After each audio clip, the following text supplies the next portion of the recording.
ছাত্রছাত্রী, আমি আজ তোমাদের দশম শ্রেণীর পাঠ্য বই থেকে 16 নম্বর অধ্যায় লম্ব বৃত্তাকার শঙ্কু রাইট সার্কুলার কোন এইটা নিয়ে আমি আজকে আলোচনা করব।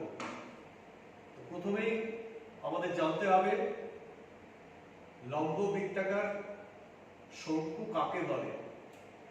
তো তোমরা এখানে একটা চিত্র দেখতে পাচ্ছ, লম্ব বৃত্তাকার শঙ্কুর চিত্র আঁকা আছে।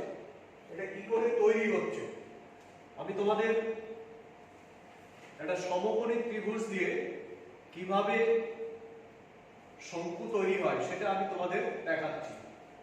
ঠিক তোমরা জানো সমকোণী ত্রিভুজের প্রতিভুজ, ভূমি, লম্ব, এই যে এখানে যদি আমরা বসাই ঠিক এরকম পাওয়া যাবে।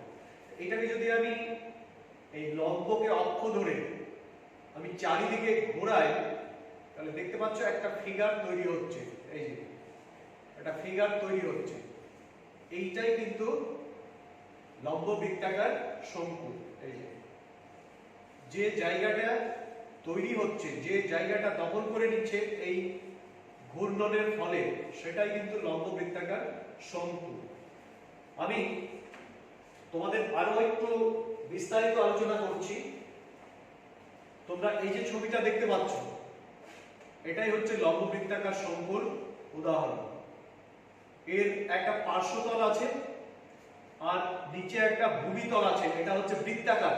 নিচের ভূমিটা হচ্ছে বৃত্তাকার আর এই বক্রতল বা পার্শ্বতল আমরা এটাকে বলছি দুটো তল, একটা ভূমিতল বৃত্তাকার আর একটা বক্রতলটা পার্শ্বতল। এই দুটো তল আছে, আমরা এই শঙ্কু দেখালাম। এখন শঙ্কু কত প্রকারের হতে পারে, শঙ্কুর প্রকারভেদ।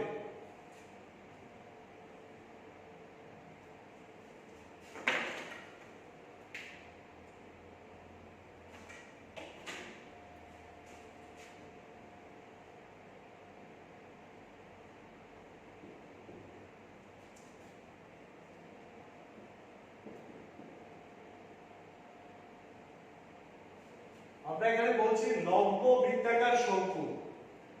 লম্ব কথাটা কেন বলছি, এখানে দেখতে পাচ্ছ এই শঙ্কুর এই যে ভূমির যে কেন্দ্র আছে, কেন্দ্রের উপরে যে লম্ব, এইটাকে বলা হচ্ছে শীর্ষবিন্দু। এই বিন্দুটা হচ্ছে শীর্ষবিন্দু।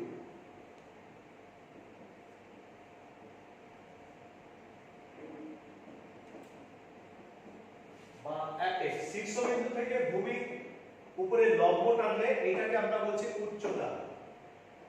এসি এই দৈর্ঘ্যটাকে বলা হচ্ছে স্ল্যান্ট হাইট বা তির্যক উচ্চতা। আর ভূমির যে ব্যাসার্ধ সেটাকে বলা হচ্ছে ভূমির ব্যাসার্ধ, ছোট হাতের আর অক্ষর দিয়ে আমরা প্রকাশ করছি। এখন লম্ব বলা হচ্ছে এই কারণে যে ভূমির উপরে এই যে উচ্চতা এখানে লম্বভাবে অবস্থান করে,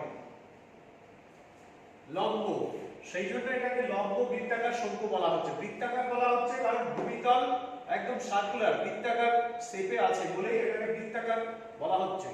তাহলে আরো অন্য ধরনের শঙ্কু কি থাকতে পারে, আমরা সেটা একটু দেখব। আমরা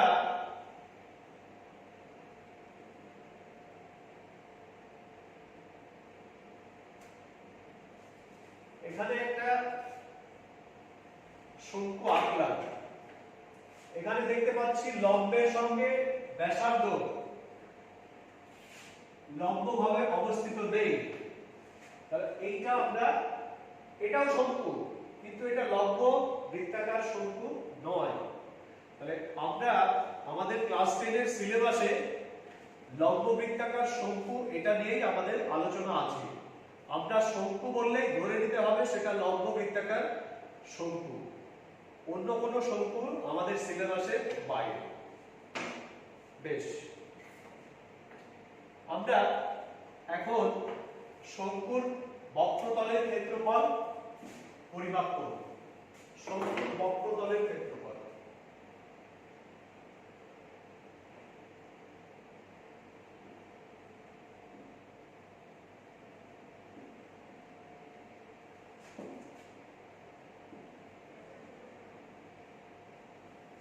শঙ্কুর বক্রতলের ক্ষেত্রফল আমরা কিভাবে বার করছি দেখো। আমার হাতে এটা একটা শঙ্কু,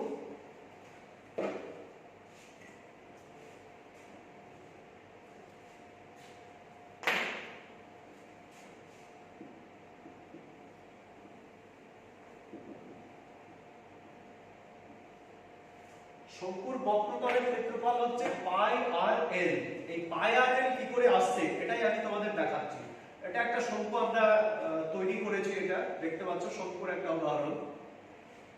এই যে পার্শ্বতল, এই যে পৃষ্ঠাটা, এর ক্ষেত্রফলটা আমরা বার করব। কিভাবে বার করব সেটাই আমি তোমাদের দেখাচ্ছি। তোমরা দেখতে পাচ্ছ ভূমিটা বৃত্তাকার, তাহলে এর পরিধি হচ্ছে, আমরা জানি বৃত্তের পরিধি যা, তাই এই যে এখানে যে কেন্দ্র আছে, কেন্দ্র থেকে ব্যাসার্ধটা আমরা আর ধরছি, এখানে আর ধরেছি, আর আর হলে এই পরিধির মাপ হচ্ছে 2 পাই আর, পরিধিটা 2 পাই আর।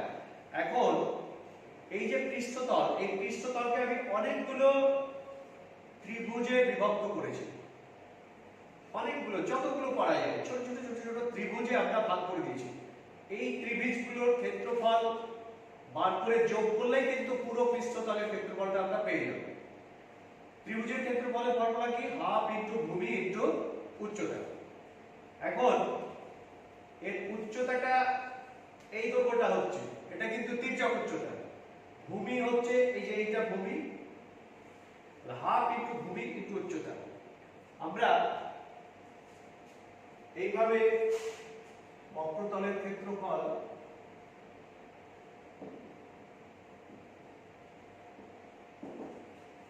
সমান সমস্ত ত্রিভুজগুলোর ক্ষেত্রফলের যোগফলের সমান, হাফ ইনটু, মনে করছি এর ভূমি বেশ বিয়ন ইনটু উচ্চতা এল, সবার উচ্চতা এল। আবার মনে করছি এটার b2 plus half b2 into এল, উচ্চতা এল, এর উচ্চতা এল। এটার মনে করছি b3 হাফ b3 ইনটু এল প্লাস ডট করে যতগুলো ত্রিভুজে ভাগ করেছি সবার ক্ষেত্রফল যোগ করলাম, তাহলে কি পেলাম? হাফ এল কমন নিলাম, তাহলে b1 plus b2 plus dot যতগুলো আছে, এই b1 plus b2 plus b3 করে যোগ করলে কি পাচ্ছি আমি আলটিমেটলি? এটাই কিন্তু পরিধি। ভূমিতলের পরিধির মাপটা হচ্ছে এই যোগফলটা। তাহলে এটাকে আমরা লিখতে পারি হাফ ইনটু এল ইনটু পরিধি হচ্ছে 2 পাই আর, এখানে হাফ কেটে গেল, তাহলে পাই আর এল।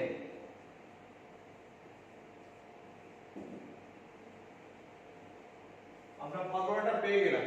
এই পৃষ্ঠতলের ক্ষেত্রফলটা হচ্ছে পাই আর এল। আমরা যত ত্রিভুজে ভাগ করলাম, ছোট ছোট ত্রিভুজে ভাগ করে ত্রিভুজগুলোর ক্ষেত্রফল যোগ করে আমরা পৃষ্ঠতলের ক্ষেত্রফল পেলাম। তোমরা আরো একটা পদ্ধতি অবলম্বন করতে পারো, সেটাও আমি বলে দিচ্ছি, তোমরা বাড়িতে পরীক্ষা করবে। আমরা কাঁচি দিয়ে কেটে দেব, এই ত্রিভুজগুলোকে কাঁচি দিয়ে কেটে নিচ্ছি। কেটে নিয়ে আমি যদি বসাই এখানে, কিরকম আসবে দেখো, ঠিক এইভাবে অ্যারেঞ্জ করতে হবে।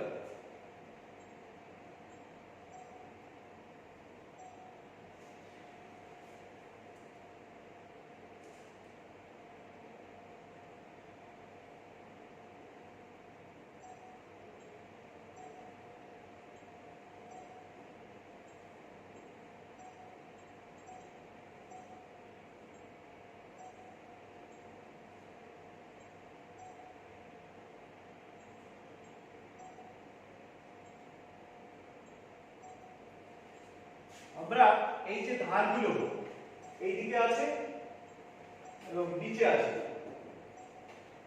আমরা এই টোটাল দৈর্ঘ্যটা বলেছিলাম 2 পাই আর। যতগুলো ত্রিভুজ হয়েছে, ত্রিভুজ কতটা করতে হবে এটা বড় কথা নয়, যত ত্রিভুজ করা সম্ভব ত্রিভুজ কেটে এখানে আমরা সাইজ করে বসালাম, তাতে এই যে 2 পাই আরটা উপরে অর্ধেক নিচে অর্ধেক, এইদিকে পাই আর এইদিকে পাই আর আছে, আর এই হাইটটা কত, এই হাইটটা তো এই হাইটটা আসছে এর তির্যক উচ্চতা, তাহলে এটা একটা আয়তকার শেপ নেবে, আয়তক্ষেত্র। তাহলে আয়তক্ষেত্রের ক্ষেত্রফল আমরা জানি দুটো সাইড গুণ করে দিলে হয় পাই আর ইনটু এল। তাহলে এখান থেকে আমরা পাচ্ছি এই পৃষ্ঠতলের ক্ষেত্রফল, পৃষ্ঠতলটাকে আমরা একটা আয়তকার শেপ দিয়ে দিলাম, সেই আয়তক্ষেত্রের ক্ষেত্রফল জানি আমরা দৈর্ঘ্য ইনটু প্রস্থ, একদিক পাই আর আরেকদিক এল। এখান থেকেও আমরা সূত্রটাকে বার করতে পারছি পাই আর এল পার্শ্বতলের ক্ষেত্রফল, এটা আমি দেখালাম। আর ভূমিতলটা তোমরা দেখতে পাচ্ছ একটা সম্পূর্ণ বৃত্ত, তাহলে বৃত্তের যা ক্ষেত্রফল সেটাই ভূমিতলের ক্ষেত্রফল পাই আর স্কয়ার। তাহলে আমরা যদি শুধু পার্শ্বতল বলি পাই আর এল, ভূমিতল ক্ষেত্রফল পাই আর স্কয়ার, তাহলে সমগ্র তল যখন বলবো তখন কি হবে, সমগ্র তল হচ্ছে পৃষ্ঠতল ভূমিতল দুটোর যোগফল। ফর্মুলাটা কেমন হয় আমি একটু দেখাচ্ছি।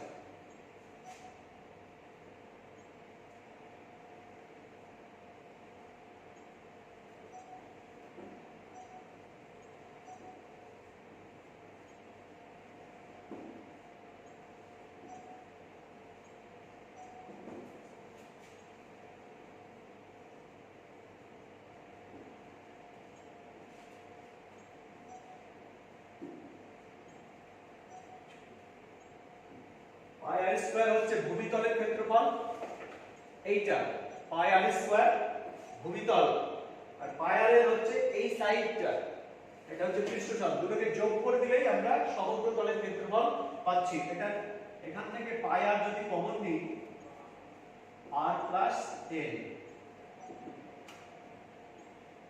এইটা সমগ্র তলের ক্ষেত্রফল পেলাম পাই আর ইনটু আর প্লাস এল। আমরা এখন এর আয়তন নির্ণয় করব। আয়তন তোমরা জানো, কোন ঘনবস্তুর আয়তন বলতে আমরা বুঝি সেই ঘনবস্তু যতটা জায়গা জুড়ে অবস্থান করে, এটা যে জায়গাটা দখল করছে সেটাই এর আয়তন। এর আয়তন বার করবার জন্য আমরা সমকোণী লম্ববৃত্তাকার চোখ স্মরণ করব।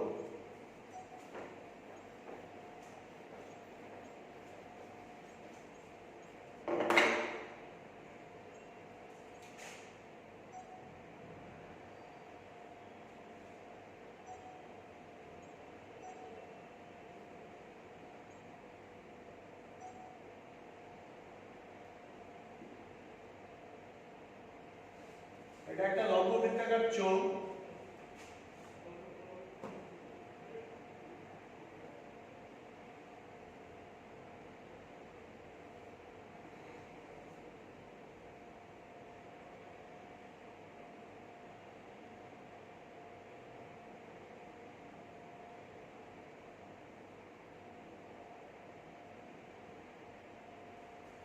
এই চোখ থেকে আমরা একটা শঙ্কু বার করে নিচ্ছি, ঠিক একই ব্যাসার্ধ এবং একই উচ্চতা বিশিষ্ট একটা শঙ্কু আমরা এখান থেকে বার করে নিলাম।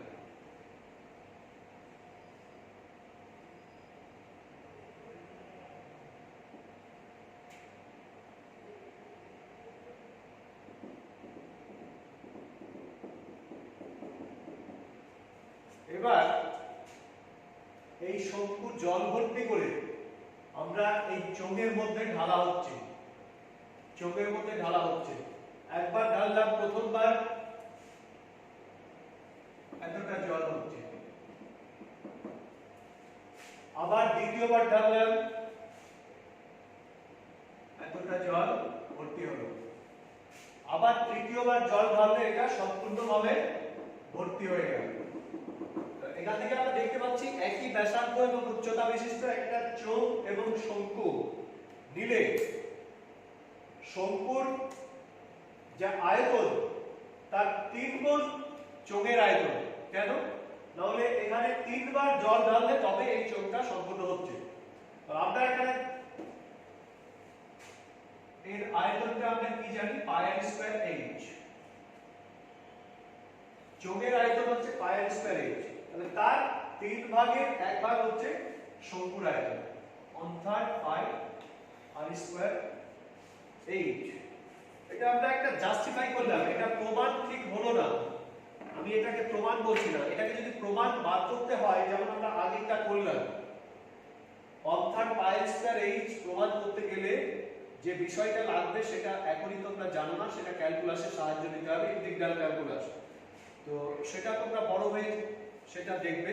আপাতত আমি জাস্টিফাই করে দিলাম যে হ্যাঁ পাই স্কয়ার এইচ যদি চৌঙের আয়তন হয় তার 3/1 হবে শঙ্কুর আয়তন। আচ্ছা, আমরা এরপরে কিছু প্রবলেম সলভ করব। আমরা কি পেলাম আবার রিপিট করছি, দেখে নাও।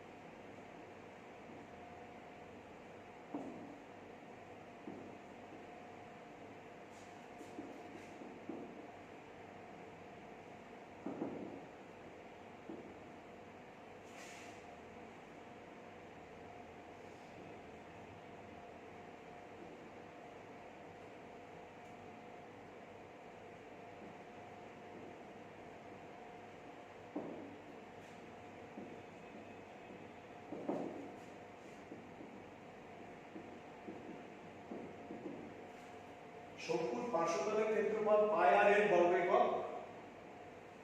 শঙ্কুর পার্শ্বতল আর ভূমি যোগ করে যেটা পাচ্ছি সেটা সমগ্র তলের ক্ষেত্রফল পাই আর ইনটু আর প্লাস এর, আর শঙ্কুর আয়তন